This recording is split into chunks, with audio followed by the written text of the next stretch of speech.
যে অর্চনা মজুমদার তিনি ওই শিবিরে অংশ নিয়েছেন, শুভেন্দু অধিকারীর সঙ্গে তার নানা ধরনের ইন্টারাকশনের ছবি দেখা গেছে।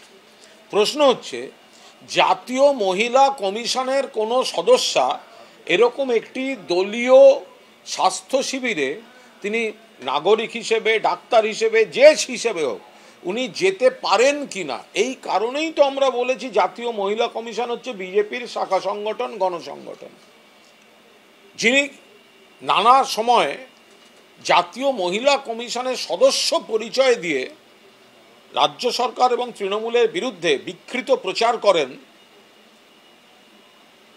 তিনি কি করে নন্দীগ্রামে শুভেন্দু অধিকারীর পরিচালিত স্বাস্থ্য শিবিরে তিনি চিকিৎসক হয়ে উপস্থিত ছিলেন? তিনি চিকিৎসা করেছেন কি করেননি এটা বিচার্য বিষয় নয়। কেউ কোনো স্বাস্থ্য শিবির করলে সেখানে অন্য চিকিৎসকও রাখতে পারতেন, কিন্তু জাতীয় মহিলা কমিশনের সদস্যা তিনি কি করে বিজেপির শিবিরে যেতে পারেন?